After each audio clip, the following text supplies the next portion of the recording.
Welcome to Bears in Exile. Today is October 7th, and this is the weekend market overview. We'll be looking at the Dow, SPX, VIX, TNA, UUP, FXE, GLD, and SLV. Well, we had another good day in the market, and what we had been thinking was going to happen over the last few videos seems to be what is occurring. Down here we were saying that we should be getting into the zone of the upper part of the real candles from the previous peak, perhaps even into the shadows and turn around. At this moment it appears that that's what's occurring, so that's nice. Which isn't to say that that's going to be completely correct. Nobody's perfect, but certainly it does look very promising at this moment. We ended the day with a spinning top, and so the question becomes, well, are we going up? Are we going down? Well, we have some clues. We have the stochastics. We said we wanted them to get above the 14-day moving average, and we are now there. The stochastic is getting too overbought, and this slow stochastic is above that little trigger there, so that's great. Another thing that we said we were looking for was a lower peak on the stochastic compared to this one we have over here, and this is the right area for that to occur. So 14-day RSI moving average still sloping down, still indicating bearish move to come. RSI ticking up, histogram ticking up, MACD ticking up, CCI ticking up. You could look at a lot of these secondaries and say, oh well, these are still pointing up. Aren't we still going up? Well, if we look at the short-term moving averages, we can see that we do not have real crossover yet. Certainly we don't have separation, and we are not far at all away from the bearish bar. So the likelihood of a complete crossover and separation in the immediate time frame is unlikely. Now it can inch up here, sit on it, and break through it the old-fashioned way, which would be completely fine, but the likelihood of some gigantic snap-up is less likely. Going to the 60-minute time frame, looking for divergences. Do we have any?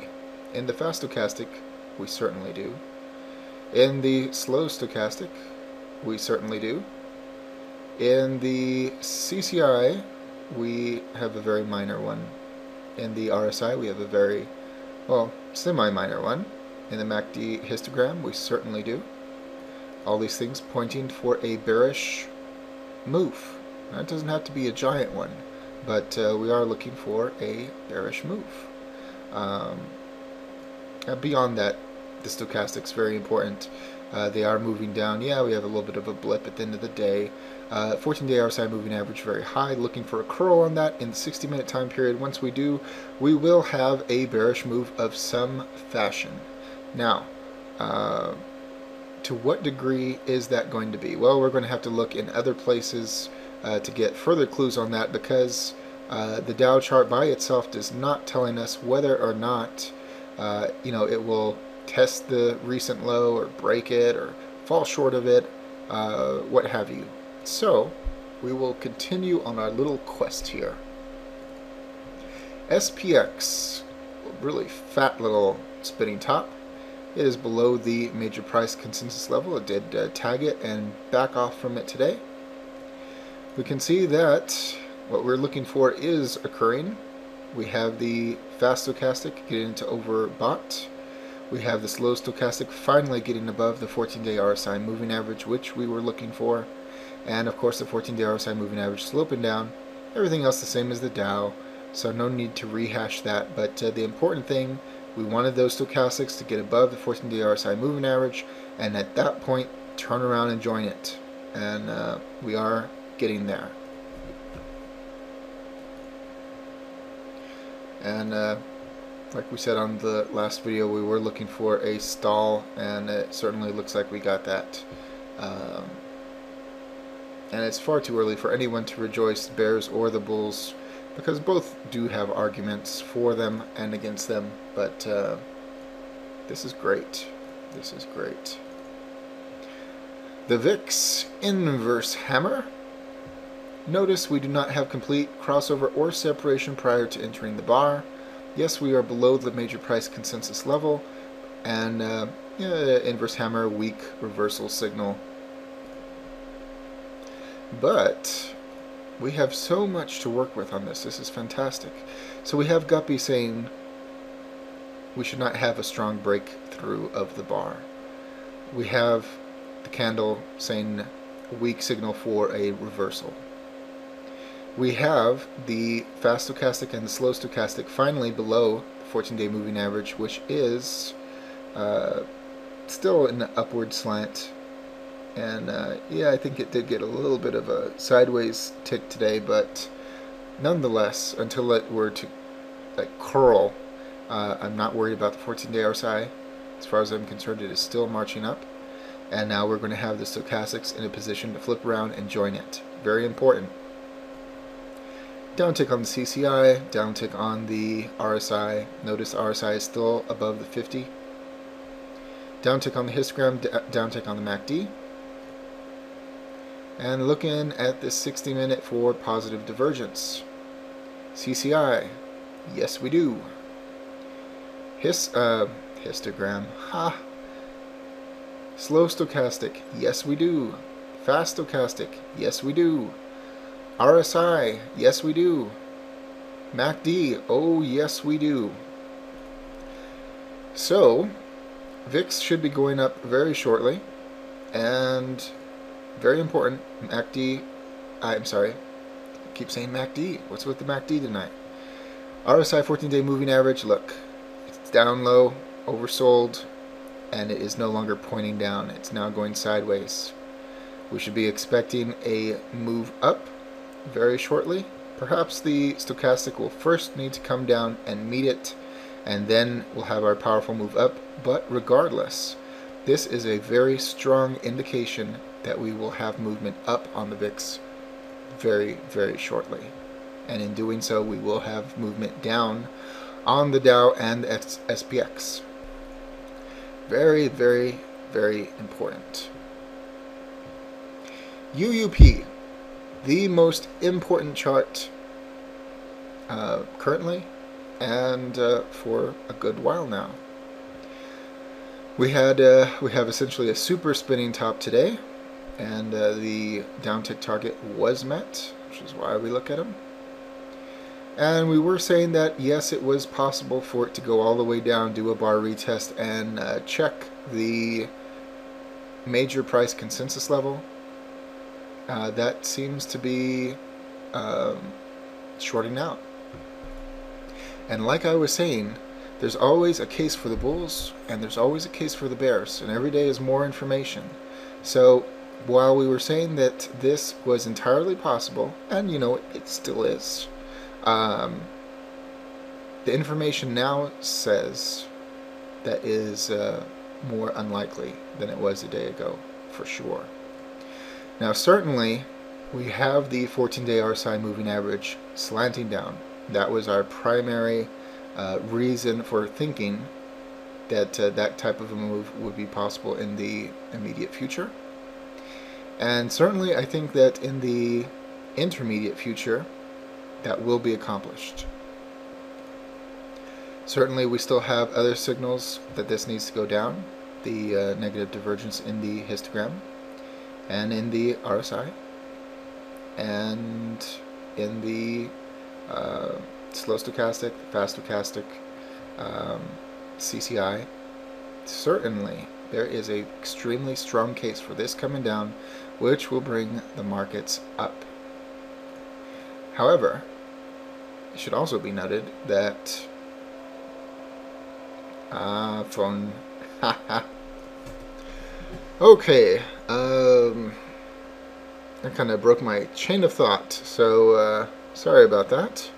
And try not to get too many phone calls when it's market overview time, but there are sometimes that can't be helped.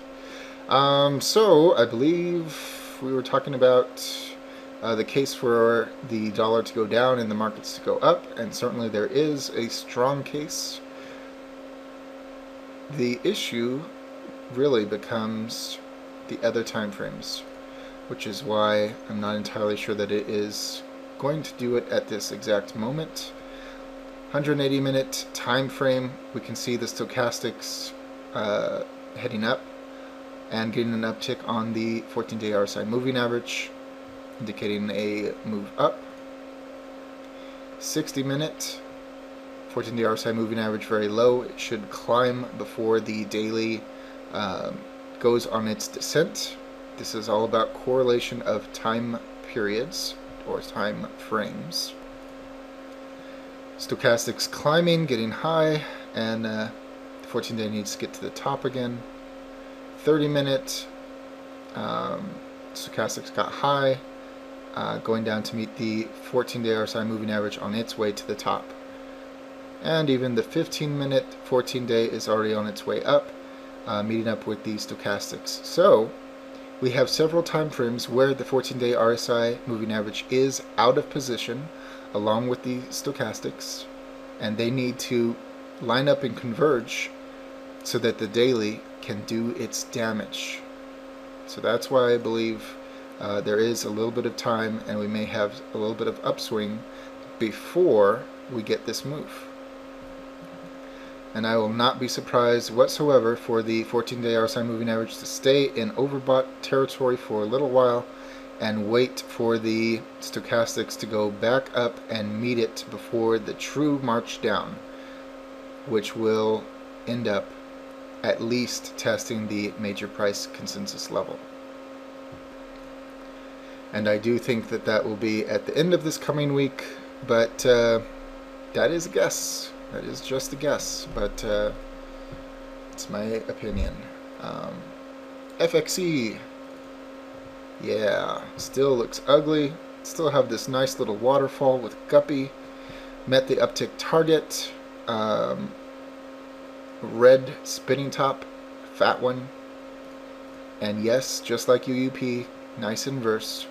Stochastics going up along with the 14-day RSI moving average. The other time periods are just a nice little inverse of UUP. So we should see the stochastics, maybe they'll go a little bit higher, maybe they'll flip around first before going higher. Regardless, they should flip around, go down, meet the 14-day RSI moving average, and then do their ascent. That's what we're looking for. That's what I'm looking for. And GLD, our second VIX. Bearish engulfing. Interesting. Spinning top. Notice the middle Bollinger Band heading through the short-term moving averages. Yes, we are getting a getting crossover in anticipation of a bearish bar. 14-day RSI moving average very low. Stochastics, the fast going high, the slow hanging out low, and uptick on the histogram, side tick on the MACD, uptick on the RSI, side tick on the CCI. Just waiting for that dollar to fall. And moving on to SLV. Yeah, big fat spinning top. We have met the uptick target, and just like gold, essentially the same thing. Just waiting for the dollar to fall, and we'll see what this sucker does too. Doesn't have as good a correlation with the dollar falling and it going up, but nonetheless it should be a helping hand. Now, one other thing to touch on, the euro. Yeah, they're going to be doing their little quantitative easing in England, which is not the euro. But if they do end up backstopping everything, that is going to be really good, lining up with the 14-day RSI moving average. And I do think that that will spark a nice big run, but I don't believe that it will happen in the next couple of days. That gives us plenty of time for the stochastic to situate itself in the proper position, and all of the shorter period time frames to get lined up for that move. So I do believe that the coming NDEs do match up with the chart, as long as the expectation and the perspective is correct, which I hope mine is correct. And there you have it. We will be doing touch-ups on the banks this weekend, along with CNO and Vegas Baby, and I hope you tune in to see it. As always, all investing decisions are your own. This chart and video are for entertainment, educational, and consumption of time purposes only. Thank you.